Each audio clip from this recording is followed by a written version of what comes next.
Human image that worshipped in India at first. C answer है बुद्ध। भारत में पहले जिस मानव प्रतिमा की पूजा की गई वो किसकी थी? ना तो ब्रह्मा की थी, ना विष्णु की थी, ना शिव की थी। ये किसकी थी? बुद्ध की थी। भारतीय मूर्तिकला के इतिहास में यदि सेंधा कला एवं भित्ति चित्रकला को छोड़ दिया जाए तो सबसे प्राचीन मूर्ति मथुरा से प्राप्त होती है, जो कि बुद्ध की है। यहाँ तक वैदिक या सनातन धर्म में मूर्ति निर्माण का प्रश्न है तो वह वैष्णव एवं शैव धर्मों के विकास के बाद ही संभव हुआ, जिसका काल ईस्वी सन 2वीं या 3वीं शताब्दी के पश्चात ही माना जाता है, जबकि मथुरा से प्राप्त बुद्ध की मूर्ति प्रथम ईसा पूर्व सदी के लगभग की मानी गई है।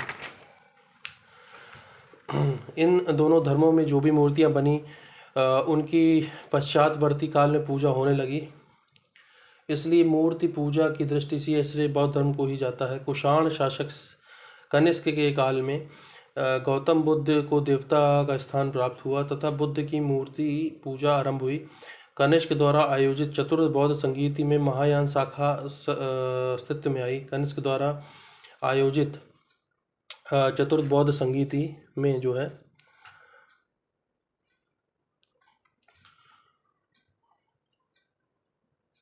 कनिष्क द्वारा आयोजित चतुर्थ बौद्ध संगीति में महायान शाखा अस्तित्व में आई।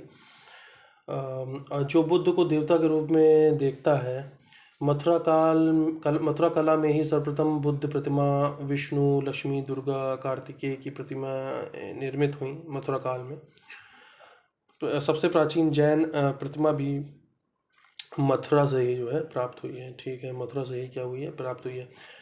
Human image that worshipped in India at first. Bharat में सबसे पहले जिस मानव प्रतिमा को पूजा गया वह कौन सा था? बुद्ध की थी। बुद्ध की प्राचीनतम प्रतिमा किस शैली में प्राप्त होती है? तो मथुरा शैली में प्राप्त होती है। ओके, मथुरा शैली है। मथुरा शैली में क्या होती है? प्राप्त होती है।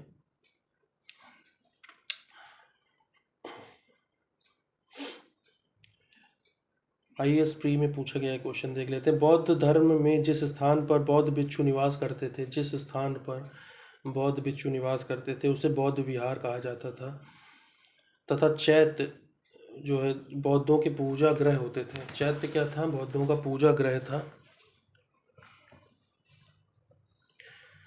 जिस स्थान पर बौद्ध भिक्षु निवास करते थे उसे बौद्ध विहार कहा जाता था। चैत्य बौद्धों के पूजा गृह होते थे। सामान्यतः चैत्र और विहार आसपास होते थे। दक्षिण भारत में सबसे प्रसिद्ध कार्ले का चैत्य माना जाता है। बुद्ध की मृत्यु के उपरांत बौद्ध धर्म के अनुयायियों ने बौद्ध मठों एवं संघ की परंपरा को बनाए रखा। बड़ी बड़ी पहाड़ियों को काटकर 2 प्रकार के स्थापत्यों का निर्माण किया गया। वो कौन से हैं? एक तो बौद्ध विहार है और एक चैत्य गृह है। बौद्ध विहार है और एक क्या है? चैत्य गृह। ओके। प्राचीन भारत में अनेक स्थानों पर इन स्थापत्यों के साक्ष्य दिखाई पड़ते हैं, जैसे भाजा है, कनेरी है, नागार्जुन कोंडा इन जगह पे दिखते हैं। मौर्य वंशीय सम्राट अशोक एवं दशरथ ने आजीवक संप्रदाय के लिए गुहा विहारों का निर्माण इनके लिए करवाया। मौर्य वंशीय अशोक तथा दशरथ ने आजीवक संप्रदाय के लिए गुहा विहारों का निर्माण करवाया। इसमें कर्ण, चौपड़, सुदामा गुहा, लोमेश ऋषि गुहा आदि प्रसिद्ध हैं।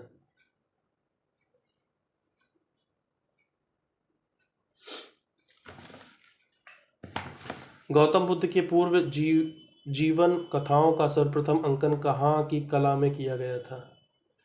आंसर है भरहुत स्तूप। भरहुत स्तूप मध्य प्रदेश के सतना जिले के समीप स्थित है। इसका निर्माण शुंग काल में हुआ। इसके अवशेष अपने मूल स्थान पर आज नहीं हैं, परंतु उसकी वेष्टनी का एक भाग तथा एक तोरण भारतीय संग्रहालय कलकत्ता एवं प्रयाग संग्रहालय में सुरक्षित है। इस स्तूप की खोज 1873 ईस्वी में कर्निंघम महोदय ने की थी। स्तूप के बाहरी भागों पर अनेक प्रकार की मूर्तियां एवं चित्र उकेरे गए हैं, जिसमें यक्ष, नाग, लक्ष्मी, राजा, सामान्य व्यक्ति, सैनिक, वृक्ष आदि के अतिरिक्त महात्मा बुद्ध के चित्र एवं उनके पूर्व जीवन की कथाओं को भी उत्कीर्ण किया गया है। इसके अतिरिक्त जातक कथाओं तथा मनोरंजक दृश्यों का भी अंकित किया गया है। उल्लेखनीय है कि मनुष्य के रूप में बुद्ध का सर्वप्रथम अंकन अमरावती स्तूप में मिलता है। उल्लेखनीय है कि मनुष्य के रूप में बुद्ध का सर्वप्रथम अंकन अमरावती स्तूप में मिलता है। ठीक है, इसे महाचैत्य भी कहा जाता है। इसे महाचैत्य भी क्या है? इसे महाचैत्य भी कहा जाता है। इसे महाचैत्य भी कहा जाता है। गुड, इसे महाचैत्य भी कहा जाता है। निम्नलिखित स्थलों में कहाँ मनुष्य रूप में बुद्ध के प्रथम अंकन का मूर्ति साक्ष्य मिला है? तो आंसर है अमरावती। आईएएस में पूछा गया था। विश्व का सबसे ऊंचा कहा जाने वाला विश्व शांति स्तूप बिहार में कहाँ स्थित है? आंसर है राजगीर में। राजगीर में।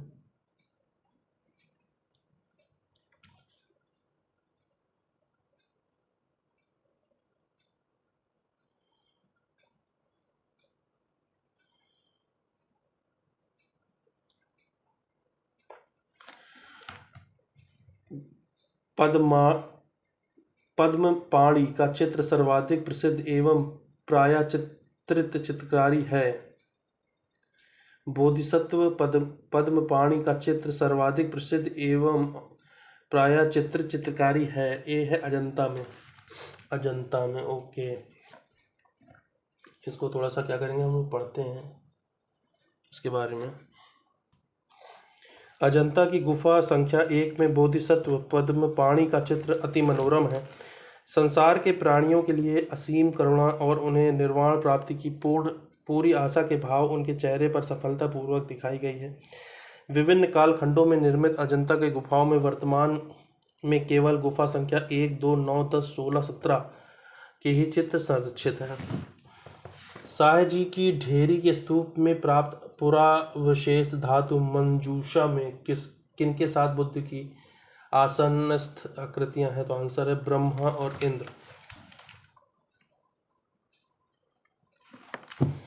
शाह जी की ढेरी के स्तूप से प्राप्त पुरावशेष धातु मंजूषा में बुद्ध की आसनस्थ आकृतियां ब्रह्मा और इंद्र की आकृतियों के साथ हैं। कनिष्क स्तूप कनिष्क द्वारा 2वीं शताब्दी में निर्मित स्तूप है।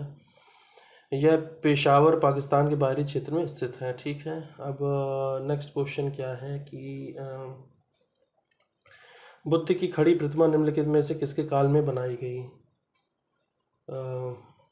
ठीक है,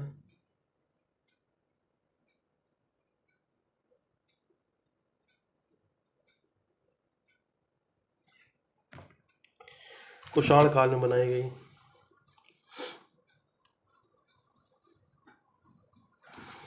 कुषाण युग में ही मथुरा से बुद्ध एवं बोधिसत्व की खड़ी व बैठी मुद्रा में बनी हुई मूर्तियां मिलती हैं। कुषाण युग में ही मथुरा से बुद्ध एवं बोधिसत्व की खड़ी व बैठी मुद्रा में बनी हुई मूर्तियां मिलती हैं। मथुरा कला के अंतर्गत बुद्ध की धर्म चक्र, परिवर्तन मुद्रा, अभय मुद्रा, ध्यान मुद्रा, भूस्पर्श मुद्रा आदि मूर्तियों का निर्माण किया गया। बुद्ध की भूमि स्पर्श मुद्रा मार यानी कामदेव के प्रलोभनों के बावजूद अपनी शुचिता और शुद्धता का साक्षी होने के लिए बुद्ध का धरती को आह्वान प्रस्तुत करती हैं। इसके अतिरिक्त गौतम बुद्ध की भूमि स्पर्श मुद्रा में मूर्ति का निर्माण गुप्त काल में भी किया गया। यह सारनाथ शैली में प्राप्त हुई। बुद्ध की सबसे विशाल प्रतिमा अफगानिस्तान के बेमियान में स्थापित थी। बुद्ध की सबसे विशाल प्रतिमा अफगानिस्तान के बेमियान में स्थापित थी। यह प्रतिमा गांधार शैली में बनी थी, जिसे कुछ वर्ष पूर्व तालिबान द्वारा नष्ट कर दिया गया। किसको? अफगानिस्तान के बेमियान में बनी थी, तालिबान ने इसको क्या कर दिया है? नष्ट कर दिया है। ठीक है, भूमि स्पर्श मुद्रा की सारनाथ बुद्ध प्रतिमा संबंधित है किससे? गुप्त काल से। Buddha statue at Sarnath in bhumi sparsha mudra is related to Gupta period.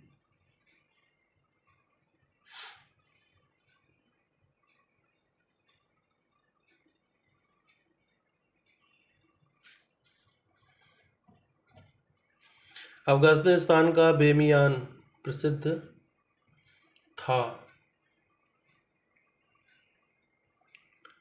D number Buddha प्रतिमा के लिए। ठीक है। बोध गया में महाबोधि मंदिर बनाया गया जहाँ। बी नंबर है, गौतम बुद्ध को ज्ञान प्राप्त हुआ। ठीक है। बोध गया में महाबोधि मंदिर बनाया गया जहाँ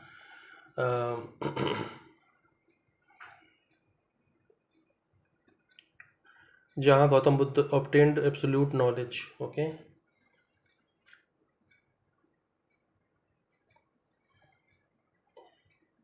गौतम बुद्ध को 35 वर्ष की आयु में गया बिहार में के बोध गया में नामक स्थान में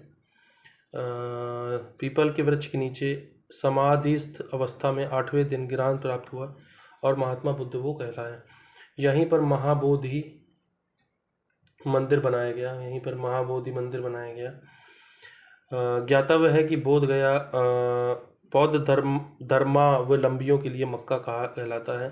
उल्लेखनीय है कि वर्तमान में बोध गया में वर्तमान बोधि वृक्ष अपने वंश की 5वीं पीढ़ी का वंश है।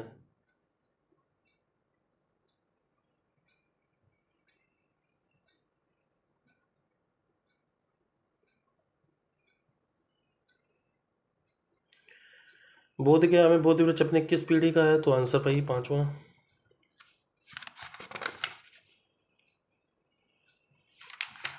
लास्ट क्वेश्चन 239 MCQs वाला है। टाबो मठ और मंदिर संकुल लाहौल व स्पीति घाटी हिमाचल प्रदेश में स्थित है। इसको कैसे पढ़ेंगे यार?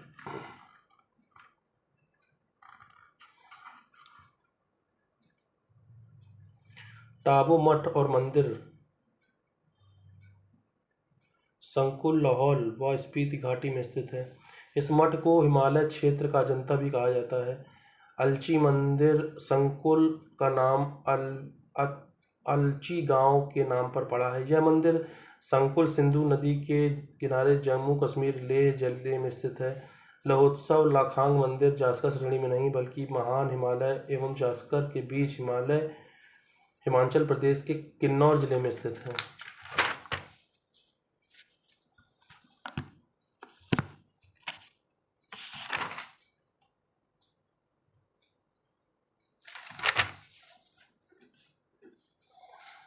ठीक है। तो जो अलची मंदिर संकुल है वो लद्दाख में है, ऐसे याद कर लो। और टाबो मठ एक टाबो मठ है और एक संकुल मंदिर है, ये कहाँ है? स्पीति घाटी में स्थित है। फिर याद देख लेते, अलची मंदिर संकुल कहाँ है? लद्दाख में। टाबो मठ और मंदिर संकुल कहाँ पे है? स्पीति वैली में, स्पीति घाटी में।